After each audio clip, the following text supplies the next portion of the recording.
This is $1. This is an influencer, and this is the Tiege Hanley Starting a Business, Building a Brand vlog. This one big, number 180, and today we're talking about being this and this on this. Pretty solid intro if I do say so myself. So here's the thing.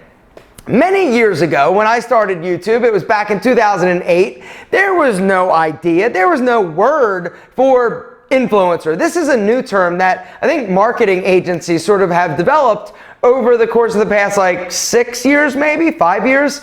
Before it was just, you've got a blog, you've got a YouTube channel, you've got a following somewhere. And a lot of companies, not a lot, back in the day, some companies, smart companies were like, hey, we think there might be an opportunity for people that are doing this, being an influencer, who have an audience to actually talk about our products. And if we do that, then maybe we will be able to sell. Back in the old days, back in 2008, 9, 10, 11, 12, 13, and even possibly like 14, 15, companies weren't like on board. Big companies were definitely not down for paying guys like me, guys like potentially you, to promote and talk about products. They were still stuck in the mentality of traditional media. Billboards, magazines, radio, TV, movies, whatever it may be. Well, then there was this like shift all of a sudden. It almost seemed like it was almost overnight, where small companies that were started and operated by young, like progressive people, they knew, right? They knew the power of this. But the big brands, the big companies had no clue, had no concept, weren't interested in having you or taking the chance of having somebody talk about or represent their brand. But I really feel like it was some of these smaller companies that were started by millennials or people that were a little bit younger who understood the value of non-traditional advertising and content. YouTube and blogs and the internet was where companies were, or where people were spending more time. And so it only made sense to some of these smart millennials that were starting businesses like, you know what, that's where we are. Why wouldn't we want to be where other people in our demo or the demo that we feel our product, serves? Why would we not want to be there? So then all of a sudden you started seeing like sprinkling of companies doing, promotions and utilizing advertisers. Mommy blogs was a big one. And mommy blogs were a bunch of these women that were, talking about like being a mom and doing this and doing that. They were the first people to really get hammered with fines and regulations regarding advertising. Mommy blogs. They're the ones that kind of really started to make influencers a thing, honestly, because, before mommy bloggers kind of got in trouble, you'd have these people that were talking about products or talking about brands or promoting things like Smart Water that's incredibly delicious and hydrating. They would say it, but there weren't really laws revolving, the promotion and standards. Well, mommy blogs changed the game, right? They were doing all sorts of like promotions and getting paid by these companies to talk about Pampers or Cribs or formula or whatever it is, but they weren't disclosing the fact that it was a paid promotion. And so like overnight, the FTC came in and was like, no, mommy blogs, you cannot do this. And like lots of people, I believe, got like fined, and there were all sorts of like regulations going into that sort of that realm. But then it kind of opened the floodgates, and then everybody sort of started paying attention to, okay, what should the laws be surrounding an influencer and doing promotions and paid promotions and stuff like that. And so fast forward to today. The way that you have to disclose a paid advertisement is very specific when it comes to the FTC. You will notice in all of my videos that I do promotions, I do a few things. Number one, I call out today's video sponsor. You gotta let people know that, hey, this is a sponsored product. On the screen, in case they can't hear, they can read video sponsor. It needs to be displayed there. And then in the description, it also needs to be made clear that this is a paid promotion. So YouTube hasn't been like hit super hard yet, right, in terms of these influencers. So you have a lot of people that are doing paid promotions that are not necessarily disclosing it in the way and the manner that they're supposed to. But what happened with Menfluential Media, because I'm an owner of this advertising agency that works with all these brands, we sort of were like, yo, We don't want to wait until the mommy blog hammer comes down on content creators. And then like guys like us start getting fined and maybe our content comes down. And so we were pioneers in making sure that all of the people that do promotions for the Menfluential Media crew disclose in the proper legal fashion what you're supposed to be disclosing when it comes to paid promotions. At the end of the day, it's your job as an influencer to maintain your credibility. And if you're kind of doing some shady stuff, because here's something that drives me crazy just personally. Casey Neistat, and I love Casey, I think he's incredible, but he gets a pass. Okay, let me say this. It really bothers me when I see people like Casey Neistat and some of these other big creators doing things that I personally know are paid, but they're not disclosing it in the manner and fashion that they should. Now, there are certain things that Casey does that are like product placement. Like you'll see him having like drinking a Diet Red Bull or a Canada Dry ginger ale, like just sitting there perfectly placed, right?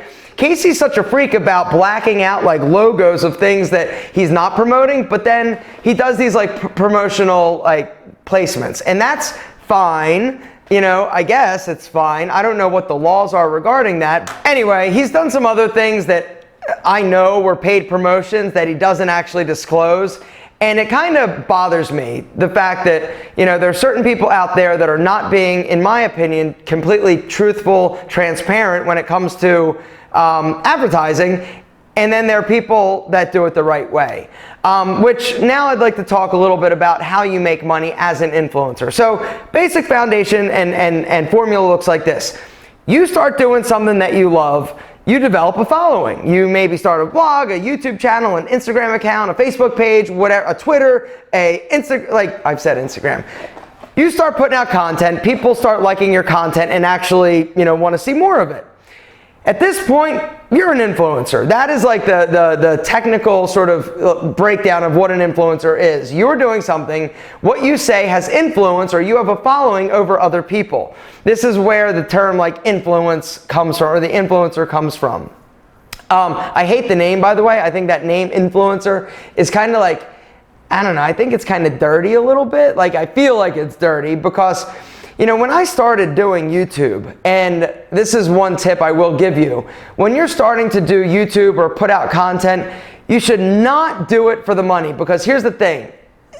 Like you need to do a lot of content, you need to put out a lot of great information and value before you ever can even remotely think about getting paid for it.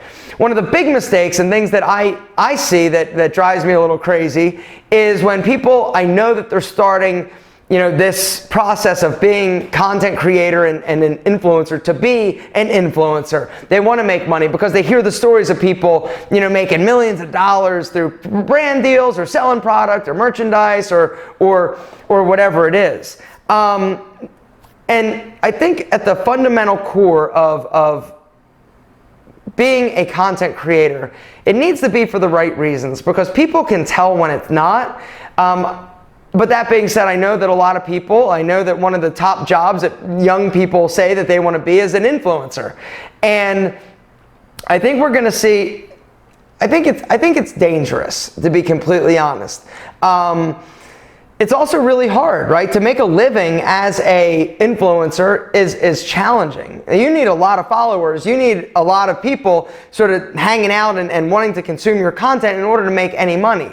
Bringing us to how you make money as an influencer. Number one is brand deals, right? A product comes to me like this.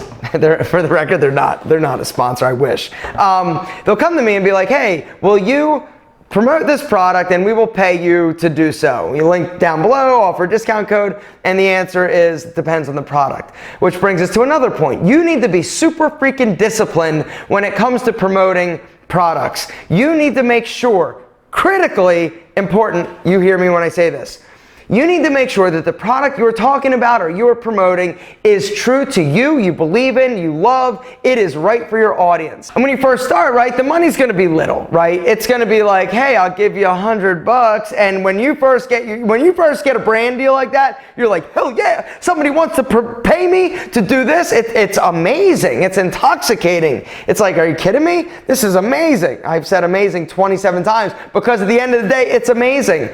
But it's going to take a long time for you to build up a big audience in order for yourself to make sort of like I don't know what real money is to you. It's different for everybody.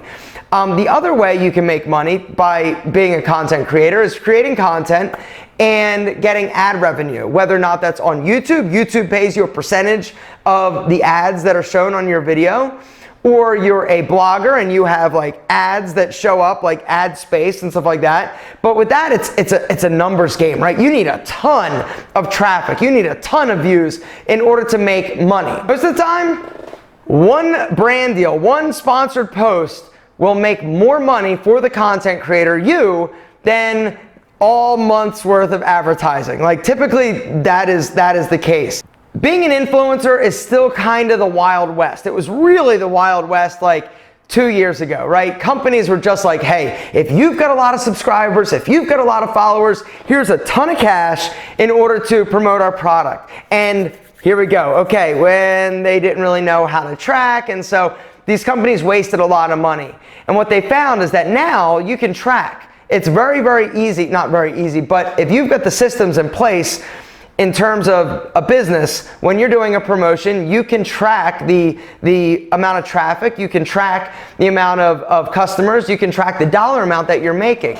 Now, something else you need to understand is that traffic in the world of e-commerce is valuable, super valuable, because of this whole like remarketing bucket that traffic comes into. So the reason why when you go to a website, you see that ad, right? If you don't buy, you see ads for that product or that company all over the place. Like if I go to look for glasses, right? I go to glassesusa.com, I don't buy. Glasses USA for like 30 days is gonna follow me around the web and try and incentivize me through different offers in order to finally convert the sale. It's incredibly warm traffic, it's incredibly hot, and it converts amazingly well. Tiege Hanley does this, right? And so traffic is valuable, sales are valuable. There are different ways that companies value what you're doing.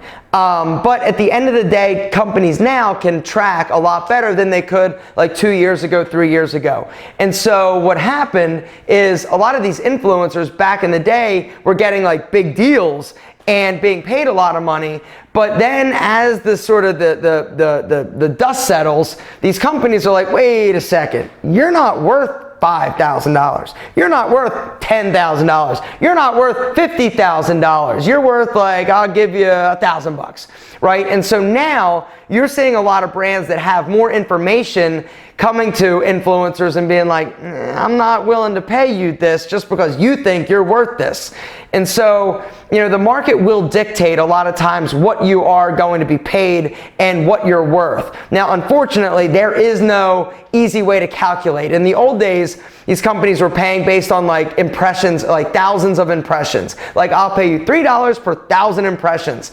You know, with traditional advertising and static banner advertising, it's very systemized, it's very structured. But in the world of influencers, there's a lot of nuance around it. And typically you're going to get paid a much higher CPM, you know, cost per 1,000 impressions or payment per 1,000 impressions, because your audience is engaged and it's somebody who's listening to a message as opposed to just seeing an ad, right?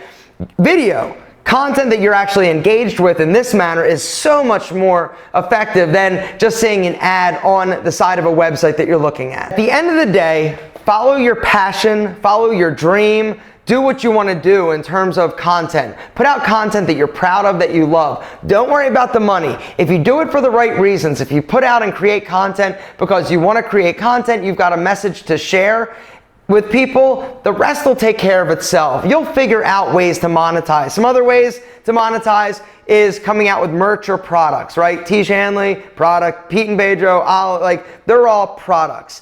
You know, Logan Paul and those guys, they monetize very heavily through their merchandise. But you got to be careful. You got to make sure that it fits. Somebody who came out with a product that I just went, what? Is Phil DeFranco, right? He now sells like hair product. And I'm like, really? Like, Phil, like, your hair, no offense, but what the hell do you know about hair product? But he's banking on the fact that he's just got a loyal fan base that'll buy anything that he sells. And so, you know, I don't know how he's doing. I don't know how it's doing.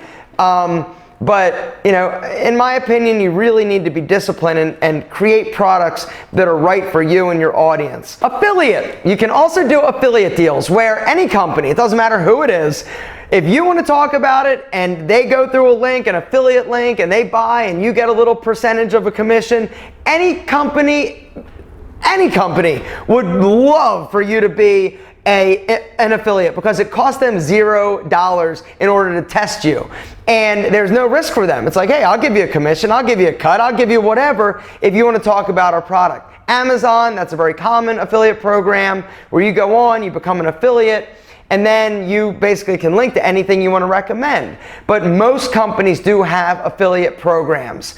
Some companies will do a combo where it's you get a little bit of money up front and then you also get affiliate money. And so there are different ways to skin the cat. I'm trying to think, what other ways are there to make money as an influencer? Guest appearances, but you got to be huge. That's pretty much it. I apologize for this being all over the place, but it's such a complex topic. There's so much information. I could do like 10 videos on this, all like broken down, but you probably don't want to hear about that. But there are a few questions that I would like to get to from last vlogs. Next question is, do you think the influencer world is too saturated, or is it now too hard to get into this? No, I don't think I think it's saturated. I think it's going to get more saturated. I think at the end of the day, the cream rises to the top, and this should not stop you. I am a firm believer that if you've got something that you want to say, don't think about it from the terms of making money. Do it because you love it, and have another job, and if it can eventually support you, amazing. You're the luckiest guy in the world. But put out content that you love, that you're proud of, and don't worry about making money. That's the best advice I can give you. At that point, the world is not, or the internet is not saturated when it comes to great content. The cream rises to the top. And last, but certainly not least, this is a great question from our friend Abdul. He says, business question, related to influential media, how do you deal with internal competition within your advertising network? Jose has begun marketing his line of hair products, a direct competitor to Pete and Pedro. As an example, have you thought of providing exclusivity to your own products as you have an ownership stake in the company? Does this sort of internal competition give you pause? How do you get past the awkwardness of being friendly and even allied with a competitor? This is a great question. So one of the things that I am so proud of when it comes to influential media and the guys that we sort of represent is that we have stayed out of the drama, right? A lot of these other like sort of subcultures of the internet in terms of YouTube, like the gamers, and gamers come to mind, and fitness, that's another one, whoa. They all have like all this drama and like strife between them. And our whole thing, when Antonio Centeno and I got together to create our conference, Menfluential, you know, it was about bringing people together. You know, being an influencer can be a lonely journey, a lonely road, right? You're with a video camera, you're by yourself a lot of times. And having camaraderie or people that you can, you know, commiserate with or just bounce ideas off of or who just understand, because that's the other thing. It's really tough to have a conversation with somebody about like what I do with somebody, like other friends that are not like influencers or entrepreneurs. It's difficult, because they just don't understand. And I deal with things that they don't understand, and they deal with things like at their job and, whatever they're doing that I don't understand.